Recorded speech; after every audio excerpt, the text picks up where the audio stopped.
Welcome to Magus and the Media, where we uncover myth, magic, and meaning in the world that we love. Today, we're going to be covering a few topics as we get through and start off our live streaming journey into this fantastic world.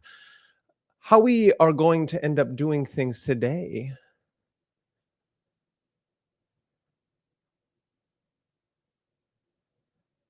is that we're going to be trying to understand how the world works through a few different lenses. And in this video, we're going to uncover a few topics. There's some big things that have been going on in the world today, and how we're truly going to go at them is looking at them through some of the biggest anime stories. And I like to say anime stories, but really they're just stories in and of themselves.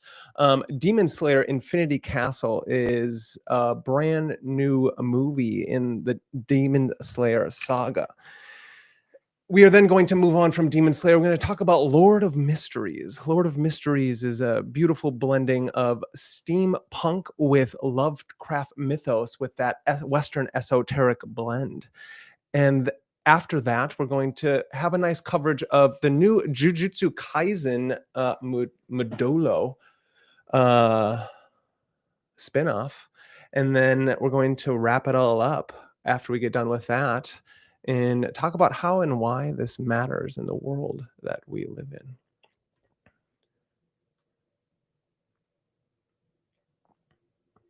So, we haven't really done a live stream since the first 7 live streams we did at the beginning of my journey of making these things. What we did in the beginning was wanting to lay a nice foundation for this true understanding of what it means to be an individual in the world.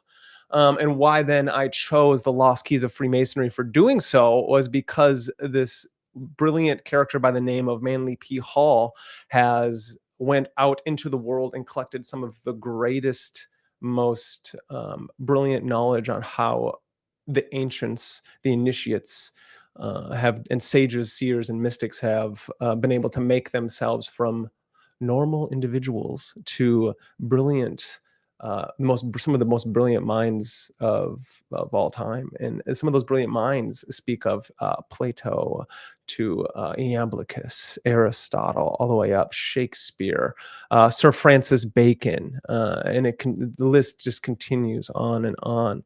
And that list isn't just given to these brilliant minds that then we have heard of, but there are so many players behind the scenes that have changed our lives in the world, right?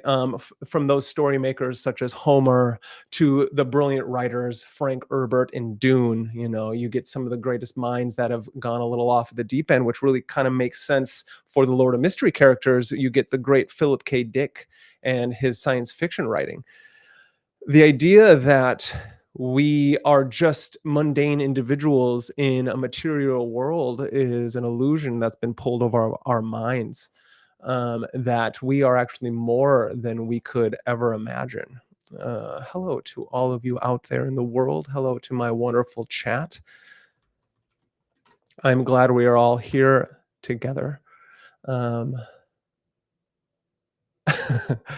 Thank you, The Art of Interoception. We're hitting it hard right away. I want to really kind of go down the line here as we're talking about things and try to understand how we are going to frame what we're talking about with Demon Slayer, the Infinity Castle, into Lord of Mysteries, into JJK, and what are the underlying archetypes and mythos that is going on in this, and why do we find it that it's so important to not see stories like this as pure fiction and fantasy, but that they are the unveiling of archetypal content of the human soul, that it is our very body that is trying to express itself in a way so it can transcend its mundane material aspects of itself to reach its higher limits. These higher limits are not just walled off to those who are of a certain social status, nor is it given to those who only transcend themselves into the esoteric realms of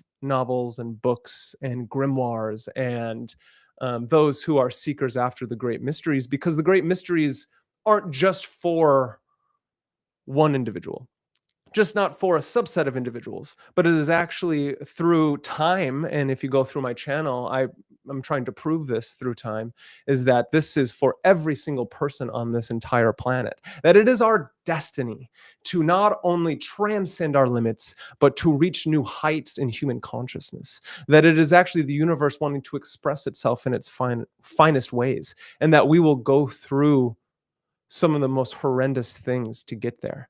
Not that you as an individual should have to go through this great suffering, but it is that great suffering which then helps us level up in the world so we can understand and purify our consciousness, understand and kind of uh, burn away the muck, burn away that dead ash that is keeping our conscience from being able to help us move through the world in its finest ways, so that we can, when we're amongst a crowd, be able to calm and still the mind and be able to kind of feel out the situation for what it is. So this practice isn't just a theoretical practice, but this is one that also is an embodied practice. So we can bring out philosophy and use it in action, that we can truly understand that the ancient path of the mystic, the alchemical path, the path of the philosopher's stone, that which we must move through and understand, that is the Holy Grail, that we can do it all together, and we will do it together as one. And so as we move forward, I'm going to give us over a brief little overview of what this wonderful thinker by the name of Joseph Campbell came to help us understand. Before us, we have the hero's journey. The hero's journey wasn't something that Joseph Campbell, this brilliant contemporary religious and mythological scholar, created, because this is something that he says that is just like archetypes, just like the psyche is integrated into our very being. It's integrated into our body. It's integrated to our mind. This isn't something that when we look into the world that we create. This is something that when we look into the world that we see unfold itself in the human psyche, and the human psyche can only unfold itself as we experience life and its many patterns. And so the great stories of our time have the ability to be patterned as we look at this. There is always the leaving of the home. There is then the finding of the mentor, the initiation, the running into the abyss, the fighting the great monsters, the atonement of our journey, these transformations until we finally find our way back. And I think that what we miss most of all in the world is that we forget that once we return home from our great journey, the seeking after the philosopher's stone or the Holy Grail, that we are never the same person that we were when we first left. And I think this is very important. The first thing that comes to mind before we reach and move on to the Demon Slayer aspect is the great stories that, even though Disney today doesn't understand how to make great stories anymore because they're all washed up creative hacks that look towards the past and then very much putrefy the great works of old, that they once used to follow this. These great writers of even Disney who stole or, revealed or rekindled these stories for a modern audience used to do. And the first thing that comes to mind is Aladdin. And I don't know why, but that was one of my favorite stories growing up, is this young boy who didn't have anything, couldn't do anything for, didn't have the same things as every modern day person did in that world: a family, a love life, money. He had Apu, his great little being next to him, and he had to unveil his own psyche in the world to find his anima, the great feminine that he was trying to balance out in himself, to come up against the great sorcerer Jafar, that which is the antithesis to his very being. Come upon the genie, right, which is that supernatural aid, and then combine all these things, be thrown back into the netherworlds, into the underworld, and then come back up as the great prince that he always was. The prince was always within him. So all great, as the monomyth shows, the hero's journey shows, right? Another way to express this, as we all know, is in Star Wars. George Lucas loved Hero with a Thousand Faces, the great tome of Joseph Campbell. Joseph Campbell wrote about mythologies and contemporary mythologies his whole life. He was a professor for a long time. Even through the Great Depression, he stated in an interview that I watched that even in the Great Depression, he was able to follow his bliss. And in following his bliss, he moved forward from the academic world and started giving great interviews and talks and all these things. And I think in the day and age of the fallen world that we live in today, is that we should find our bliss, right? It is not to do what thy want, but to do thy will. And this is a statement that gets overlooked by many people who even think that they have read some of these ancient magicians and sages and mystics, is that through the hero's journey, I'd like to state that we will have to burn away our wants and desires. And in doing so, we will find great suffering because the ego wants to attach to these wants and desires. And in that great suffering, we actually find out what our true will is, what our bliss is. And in doing so, once we find our will, once we discover it, once it is unveiled to us, then we can move through the world in a way that the universe then presents beauty to us. It presents the good to us in that embodied experience. So from the hero's journey, we can then start to understand a few things. The monomyth is the universal narrative that is patterned and found across myths, epics, great stories, and cultures. Joseph Campbell described it as the hero's journey, a cycle in which an ordinary person becomes a hero. He leaves the ordinary world. He faces trials in the unknown, undergoes death and rebirth, and returns transformed with new wisdom and power to share to their people. It typically unfolds in three broad ways. You depart, you become initiated, and you return with the great secrets. And at its core, the monomyth is about confronting the shadow, the darkness within, undergoing transformation and reintegration, a mythic blueprint for human growth. And from human growth, we can have a set of spiritual awakening. When I talk about spiritual awakening, I don't want to give it that it's this like fuzzy wuzzy woo-woo style of now it's all love and light, because it's not. These are practices, an embodied practice that is going to take time and effort. And just as you soon have found that level of transcendence and enlightenment, Robert Anton Wilson calls it, that we fall right back into chapel perilous.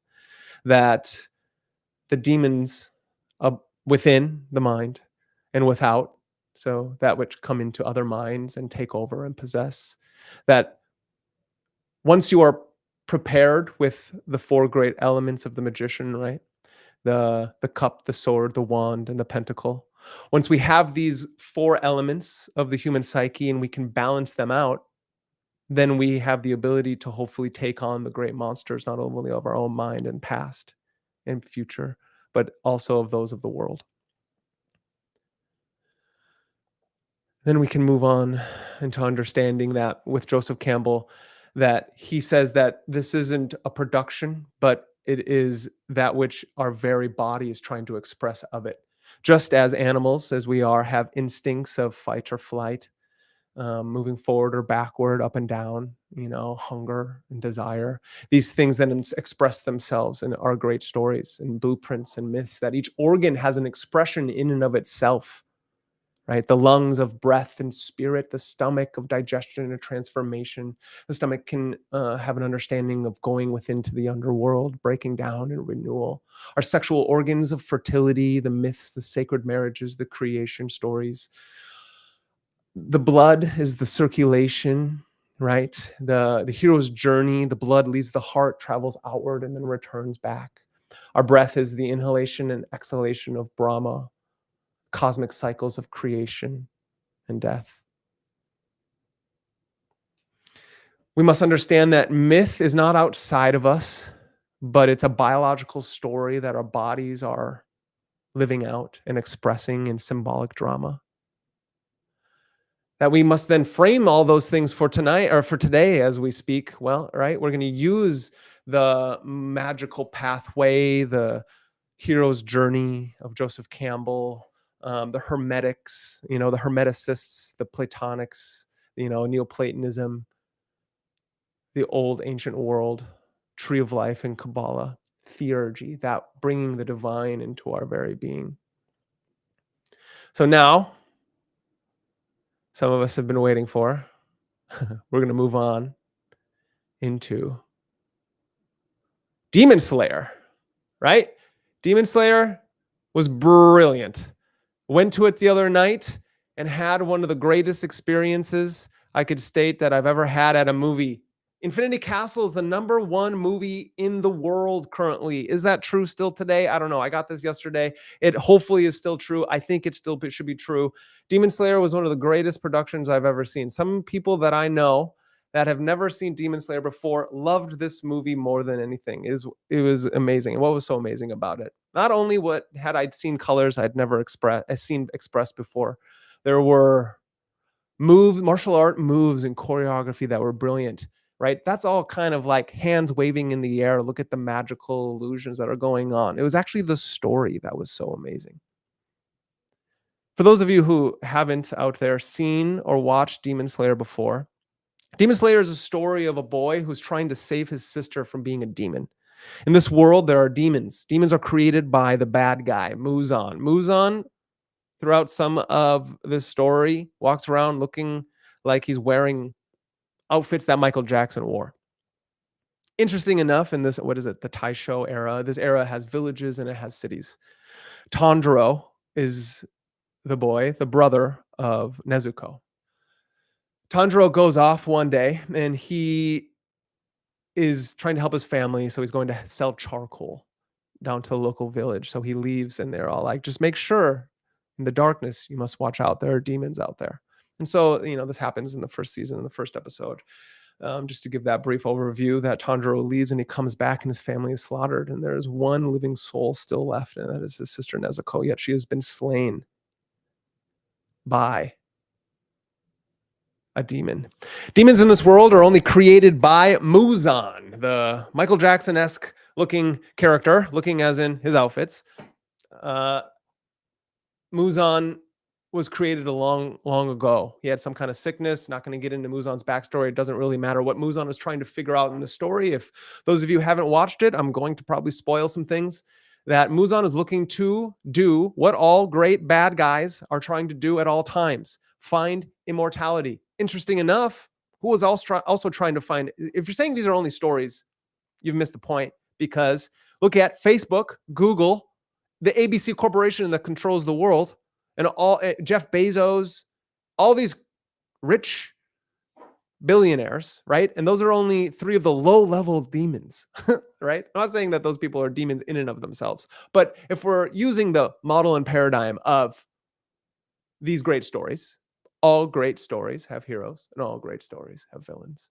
And interesting enough, some of these characters that are human and have a sacredness to their life also act in certain ways that are very villainous. And I will state, we all have that great villain within us. So anytime I'm speaking outwardly of certain people, that I will also have to state that within our very psyche and mind, we are constantly trying to defeat our inner villain, the demon within, the great dragon, the monster, right? So only when we know, some have said, that we can be monsters, can we rise up against that, have enough courage to be the hero of our own journey. So to go back to those who I've heard throughout the years only have the ability to see stories as stories, fiction and fantasy, imagination. Imagination is just nothingness, right? That's not what we're trying to dictate here. Joseph Campbell, Carl Jung, the great storytellers of old, are depicting stories of gods and demons, of devils and saviors, that we aren't going to take these stories literally, as some do, which you can, but I that's not what I find to be the true path of the individual. These stories are going to be helpful, that we see them as our own inner psyche characters. So back to the story. Tanjiro finds his sister in his house. She is dying, not just dying, becoming a demon. She does. And that's where the story kicks off, because Tanjiro is the hero of this journey. Once a young lad, a boy, Now he must transcend that boydom, and he wants to become a man. He doesn't know he wants to become a man. What he knows he wants is to unite with the world and the great feminine. And in this instance, the great feminine is his sister. We all love our family, right? If you don't love them all the time, they are still your family. And so you must understand in this story, Tanjiro loves his family dearly. His sister is the last of his family. His sister is now a demon, and he will not give up ever to stop his sister from full-fledged becoming demon. He's going to find a cure. So he's trying to find a cure to cure his sister of this demonness that Muzan has created. Only Muzan can create demons in this world. So there's tons of low-level demons in this world, just like there are tons of low-level demon-like people in this world. And they're just there. So we must not worry about them. So Tanjiro is moving through the world, and he comes upon in his journeys with trying to protect and save his sister, to find the cure for these things, he finds certain masters. His first master is a water-style breather. And as they move on in this world, the magic system and structure of this world is using breath to transcend your normal state of being and use the sword, because we're in Japan and that katana is, it's a specific kind of Japanese sword. Right? It's not just the katana. They all are using a certain kind of katana. And when you train with the right master, you can learn breathing techniques. All breathing techniques, each breathing, there's all kinds in this world. And if you can't do some of the main breathing techniques, you then create your own, as long as you have the master and the will to do so. Tanjiro comes along this master, he learns water breathing, and then through his time, he realizes that water breathing isn't the only thing. He can also use fire breathing, right? Basically. Not Avatar the Last Airbender, but breathing nonetheless. What's really interesting is that what is it? Hinokagu Kagura, right? Somebody's gonna totally demolish me that I can't remember that off the topic, but that's not the point of the story. We're getting to the Infinity Castle, the #1 movie in the world currently. And so talking about the Infinity Castle is that he goes along and he comes along his path and he figures out that he joins the Demon Slayer Corps. He goes through an initiation. He defeats the demons in the forest, and he comes out and he is doffed this beautiful sword. Upon being doffed this beautiful sword, he can move into the Demon Slayer Corps. In that Demon Slayer Corps, there are a bunch of low-level Jedi, so to speak, that are trying to make themselves be Jedi Masters. Jedi Masters in this world are called Hashira. Hashira means pillar, which then goes back to Carl Jung and Joseph Campbell and magical pathways. You want to be a pillar, right? In the tree of life. What are we trying to do? We're trying to move down the middle pillar. There are 3 pillars, right? You have Yachim and Boaz. You have mercy and severity. We don't want to stay on either sides of those things. We want to move up the middle pillar, find balance, right? And so Tanjiro, through this story, now we move into, he defeats all kinds of bad guys. He transcends and transforms his breathing techniques, and he has the ability to move through the world, gain allies, Zenitsu and Inosuke, right? 2 characters on their own that have crazy things that eventually transcend their current state, and they move into the final battle. Right? I'm going to eventually do a bunch of videos that talk about Demon Slayer every season, all the big things that are going on, how breathing techniques are actually really integrated with like Hindu pranayama, yogic practices, qigong and tai chi breathing, right? In all martial practices, breath is very important. In our spiritual and religious practices, breath is really important. If you can learn to control your breath, you can learn to control your mental states. You can learn to control your body interaction with the mind. And so this isn't, as we learn in our Demon Slayer, we learn that they can then control those things by using their breath, and then their sword techniques are amazing. Infinity Castle. What's going on in the Infinity Castle? This movie. They've located Muzan. What is Muzan doing as a bad guy? Trying to gain enlightenment, right? As he's trying to gain enlightenment, his enlightenment is immortality. He doesn't want to ever die. Why? Because he has nothing else going for himself. He finds immortality to be the biggest and greatest thing in the entire world. Where else do we hear this? Full Metal Alchemist, right? Father is trying to become greater than God. So this is a differentiation between everything else. What does that mean? In the initiatic pathways, adepts and sages and mystics are not trying to be greater than God. They're trying to, and theurgists, they're trying to bring divinity into them, ignite that inner spark of divinity within themselves, transcend their current states of consciousness, and be better individuals upon the world so that they can transcend this world and not reincarnate or not have to come back and do it again or burn away their karma or become bodhisattvas and help others along the pathway. Help, if you can heal yourself, you can help others heal themselves, not through being a cult leader or, trying to make laws to do so, but by your actions. And so we get Muzan not trying to do that, trying to be better than everybody else and create this ultimate world of his own desires with his own demons, right? And you get the 12, there's 12 main demons that he gives. There's upper moons and lower moons. The upper moons are the strongest six, the lower moons are the lower six. Throughout the last few seasons, the lower six demons of the lower moons is who Tandro and his crew of demon slayers are trying to defeat. To become a Hashira, the pillar, the greatest, right? The Jedi Council. To become one of them, you must kill a demon. How do you kill a demon? You must kill one of the upper moons. And how do you do that? You slice off their head. We come to learn that that's not the only way, the only way to do so. Some people change their things, so then you have to kill that. Whatever it is to make them disappear. Also, they will disappear with the sun, another transcendence of the good. The sun, as the moon rises and the darknesses abound, we move into Yesod, the great imagination of the world, the dark night of the soul. In the dark night of the soul, as Joseph Campbell states, it's like Aladdin's cave. There's like beauty and radiance and jewels, but there's also what he called the jinn abide. There are the demons and the dark nights, the shadows unintegrated into the human psyche, into the world soul.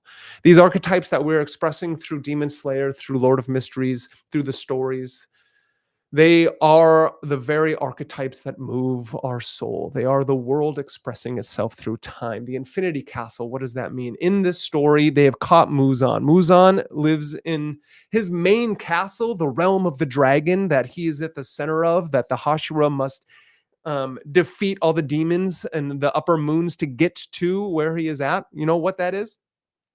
That is the labyrinth of the Minotaur. That is the infinite realm of the Klipalof, right? This is the underworld that Orpheus moves into. This is the underworld that we all must enter into so we could integrate the shadow realm.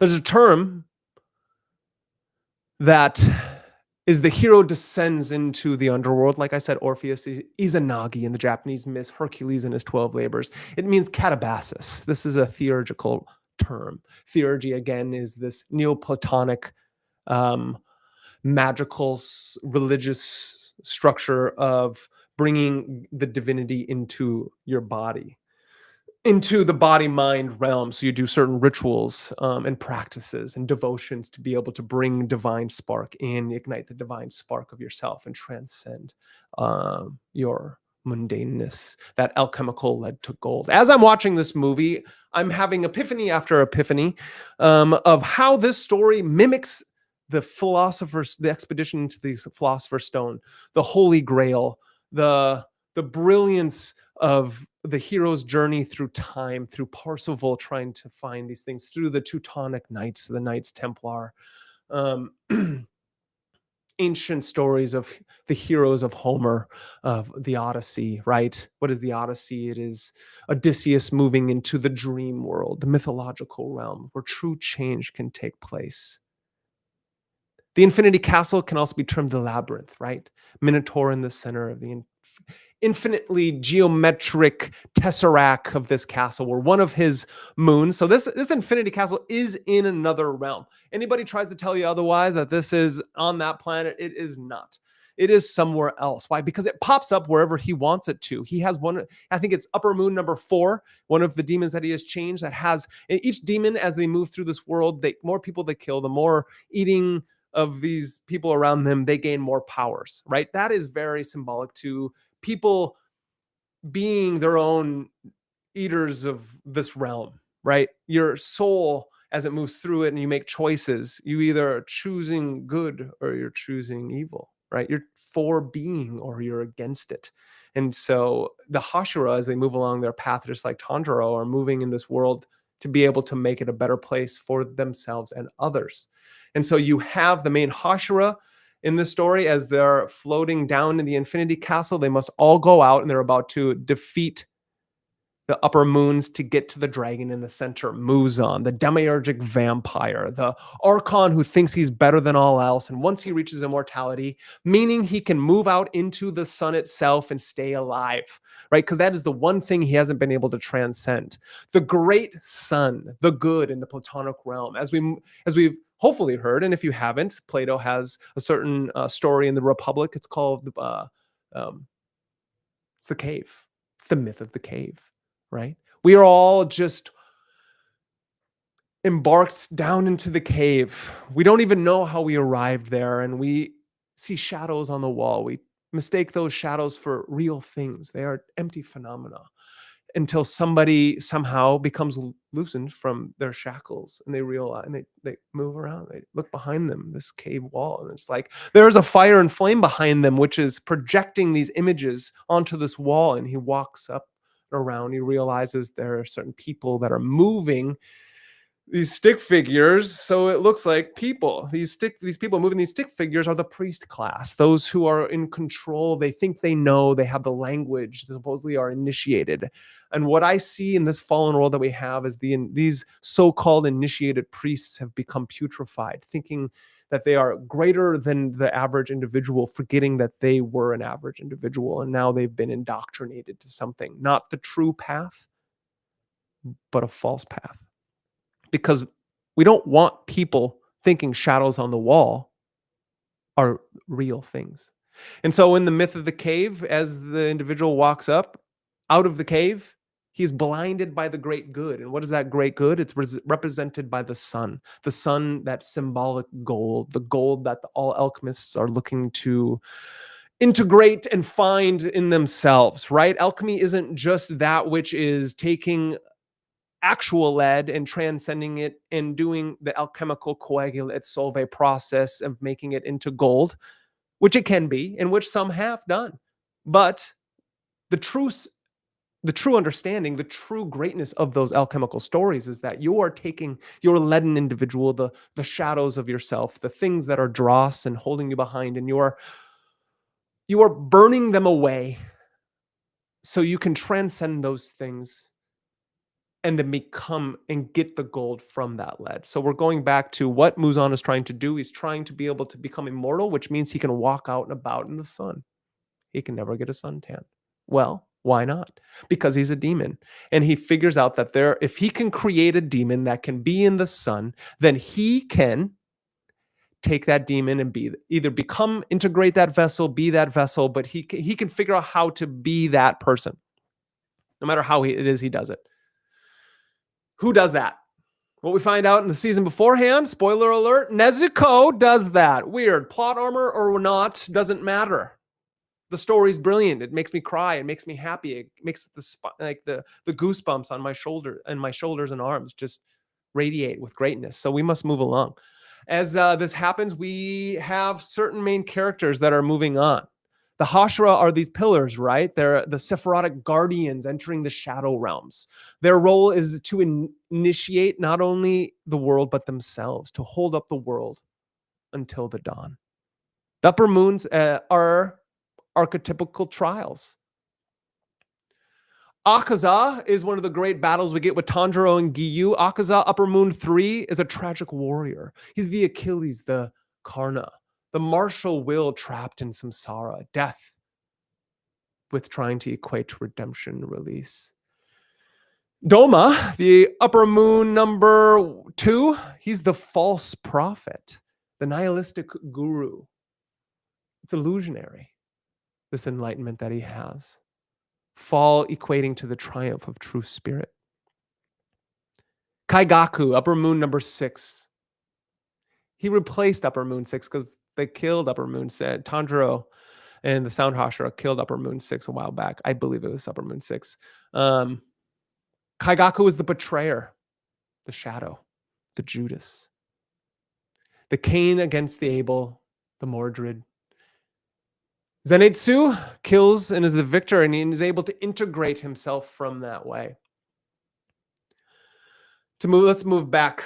Akaza story is brilliant. And anybody who tells me it was way too long, they should know better. Because you know what we need in these stories? We need in these stories great backstories. That's what makes us love characters.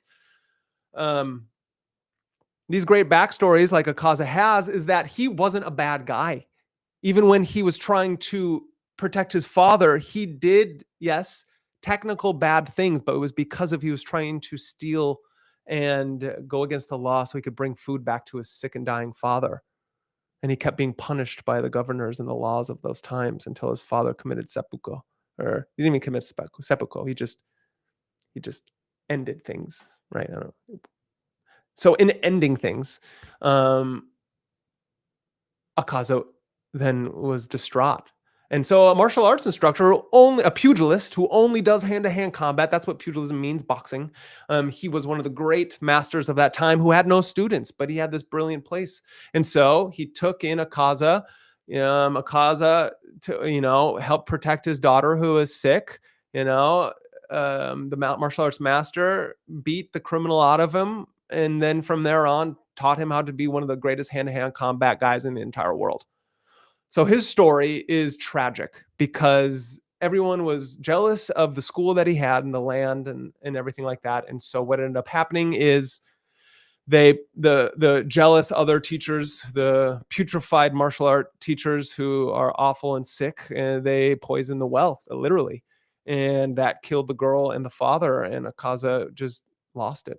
And he killed every person that was the teacher at the other place, the other school that did this to them. And in doing so, he came across Muzan.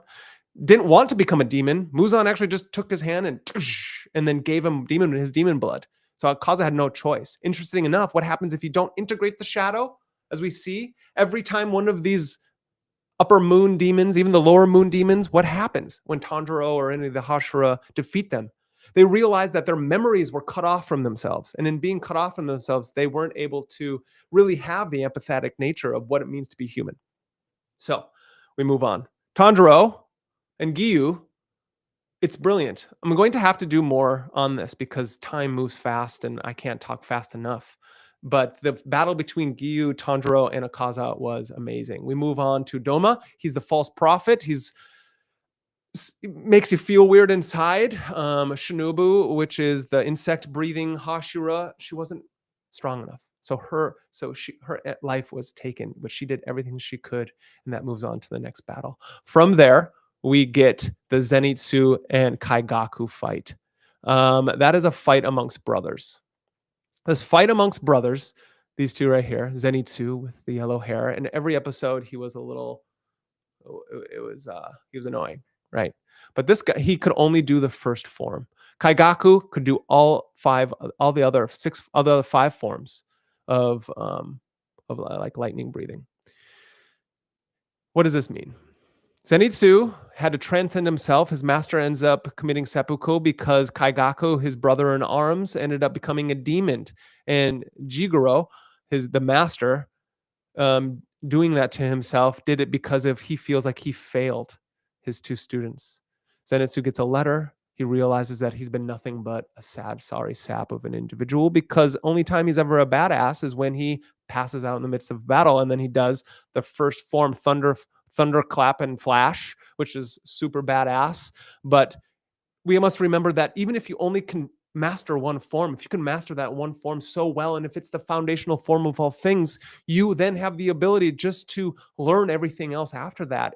As long as you take hard work, diligence, and your willpower through time. So he avenges him by slaying Kaigaku.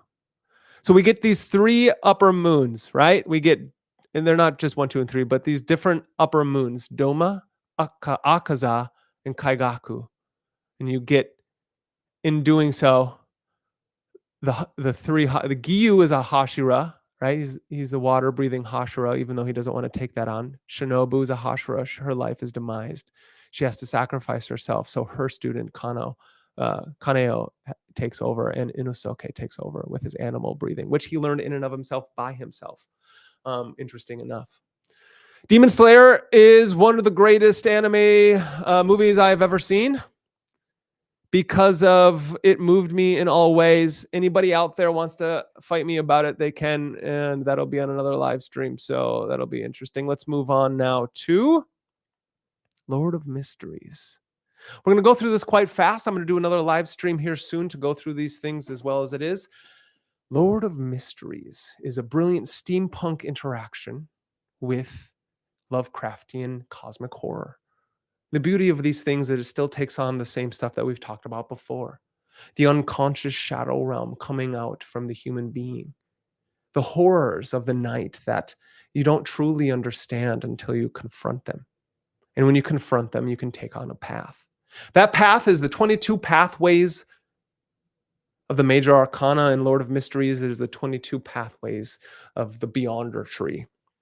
Each Beyonder, what are Beyonders? They are those who take certain potions and do rituals, and they fight against the great evil of the world in Tingen. Tingen is the city that we're in season 1, and you have a main character, Klein. Klein is actually Zhao. Zhao transmigrates, which isn't just called isekai, which a lot of anime nerds want to state. It's more than that. Isekai, right? Great. There are isekai shows. This is transmigration in a Platonic sense, meaning there's a reincarnation of a soul. In this world, Zhao is in the normal world of our everyday world, and he somehow does a ritual that he finds in a book as he walks home, and he does that ritual, and at the same time, Klein is in the other world, the Lovecraft steampunk world, and to his demise, things happen, right? He's no longer with us. Zhao's soul enters into Klein's body, and you get the story of Lord of Mysteries.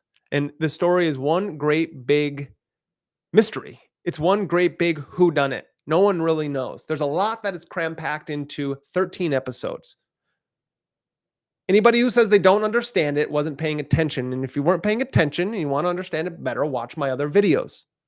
I talk about how there are occult secrets moving through Lord of Mysteries. What is Lord of Mysteries? These Beyonder powers that they gain through potions and rituals, they are magicians. They are magicians in the ascent in this world that they use rituals, invocations, spells, and artifacts to uncover plots in the world. There are these demons, these creatures, these Lovecraftian creatures that spring up, and they're trying to figure out why and how. Interesting enough, Beyonders, if they don't have enough resilience of mind, willpower, and stick to the tried and true pathway of the Beyonder, if they go too deep into the esoteric, to the initiatic ways, if they don't have a steady and firm mind, they lose control.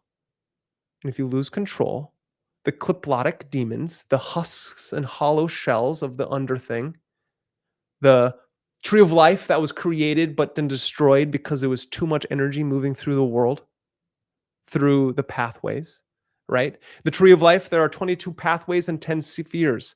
This is a model for reality, not reality itself. It's a way to categorize being. And in this way, it is the magical structure of Lord of Mysteries. Lord of Mysteries is brilliant. It is ongoing. And as I will continue to be ongoing in this story, I'm going to be continuing my live streams, and I'm going to be continuing to break down each episode by episode. Once I get through every episode, unveiling the occult, the esoteric, the mythological, then we can truly understand what is going on in Lord of Mysteries. Lord of Mysteries is a Chinese anime, Donghua. It stems from a web novel. Brilliant. Cuttlefish who loves diving is the pen name of the writer. He's brilliant. Obviously, he studied the Western esoteric system, and any explanation of Lord of Mysteries that doesn't also take on the explanation of the Western esoteric system, you're going to miss out on the beauty of this show. The show ends with the destruction of the great Dun, the teacher of Klein. Many people, he's not afraid to kill off characters in here, because characters in here are Beyonders. These Beyonders are trying to gain godlike power. They move from the 9th level of whatever pathway they take on to 1, and one is God, godlikeness. As pure to God as possible, the highest of all powers. We don't know what it's like to have that kind of power. We've witnessed certain things throughout the series. This story has movers and shakers, archons and demiurges, rulers who think they are rulers, but they are not. They are people who are trying to understand things in and of themselves. Come to find out, there is an artifact, 008. This artifact was taken out of the Chanis Gate, the great metaphorical Vatican vaults, where things go and disappear and no one sees them again. 008 is a quill, a pen that seems to write in to reality things. It's not perfect. It's like Genie's lamp. You make 3 wishes, but you don't really understand what those wishes are about. So what do? We try to have it help us along the path. There are coincidences that happen. No one would have even imagined that Klein would still exist after the things that he has been through. Because Klein's not Klein, he's Zhao. He's transmigrated. He's changed. He's reincarnated into something else. He's taken on the Beyonder pathway. Insei Zangwil, however you want to say that, is the true demiurge of this movement. Him and the true creator. The true creator, who actually isn't the true creator, but he's the false creator. He's the Gnostic demiurge, the Jehovah, the Samael, that character, this thing that thinks it's in control, but really it isn't. Because as you move up the pathways, just like we move up the different realms of existence, the godlike beings, they become more invisible. Because you must transcend who you are to be able to witness them. Insei Zangwell, what is he trying to do? The whole first season, spoiler alert, of Lord of Mysteries is him trying to change pathways from the death pathway to the Evernight pathway, which is supposed to be almost impossible, but instead he does terrible things. He gets the Selene ashes that the teacher and Captain Dunn has to take his own heart and puts in a box because this guy is trying to create his potion, and so he's taking all these terrible things as in like terrible things have to happen to get them. And the whole thing he's trying to do is go from 5 to 4 to make himself more like a god, demiurgic, godlike being. And in doing so, crazy stuff happens. Klein dies. And that's what moves us on to season 2. Klein dies, but he's still alive. He transcends himself into, right, the detective Moriarty, Sherlock Moriarty, or whatever his new name is. I'm learning about it as we learn about it. I'm going to be doing another stream here soon, over the next few days. And really, I just want us to understand that there are shows and there are shows that aren't shows. There are stories that aren't stories. These stories are more than stories. They're mythological archetypes. So even if you don't like these stories, it's okay. It's okay that you don't like them, but find a story. And that's what leads me into this fallen world that we are in today. This fallen world that we are in today has a lot of scary things happening. And I think that if we as human beings had the understanding that we are both gods and demons, as in every great hero and every great villain resides within the human mind. So if you can find your myth in this world, you will then have the ability to understand your place in it. Because something happened through time. In time, we fell too far deep into materiality. And falling so deep into materiality, as the princess who falls asleep in the great myths, we must be awoken. And what are we being awoken to? We're being awoken to our purpose, our meaning. The mythologies of old, great stories that take on the archetypical nature, the archetypical symbolic values of what's going on in the past. These great stories have purpose. And these purposes are to show us what has once been, what is, and what can be. And what can be is each individual finding their myth, What role are you playing? Because either you're playing a role or the role is playing you. And fate doesn't have to be something that you are unconscious towards. It's about waking up the unconscious mind. Wake up the sleeping mind. If you can wake up the sleeping mind, you can truly find value. If you move as the warrior with a heart, if you stand firm and tall as the king or queen, as you use your will to manifest, I don't even like that term. If you use your will as the magician to help move within this reality, and if you become the lover that understands no bounds, that each one of us is the spark of God and the divine of the universe, whatever these words are you want to use, do not get hung up on the words, but understand the purpose. That this purpose is to transcend our mundane self, the leaden soul, the leaden muck, into the great higher self of all things. If you can take on the pathway of a Tanjiro who's trying to save his sister from being a demon, if you're trying to understand that you are a sniveling little fool like Zenitsu, this character who can't do any other of the 5 forms, but you can still do the first foundational form. And if you are as wild as a feral child like Inosuke in Demon Slayer, who had to create his own breathing techniques, and in doing so has gained power of a Hashira. If you can find these 3 characters, yourself in any of them, you're on the pathway of the hero. You're on the pathway of finding your own mythological value in the world. If you are a Klein, if you've transmigrated from one world to another, if you've moved across states, moved across countries, moved across homes, and all of a sudden you are amongst a peer group and amongst people that don't understand you, then realize that you are still not alone. That you can go within the gray fog into your astral temple, do the great work, combining yourself, be the fool on the journey who falls into his wisdom, and realize that you have help on this journey, that you can refine your consciousness,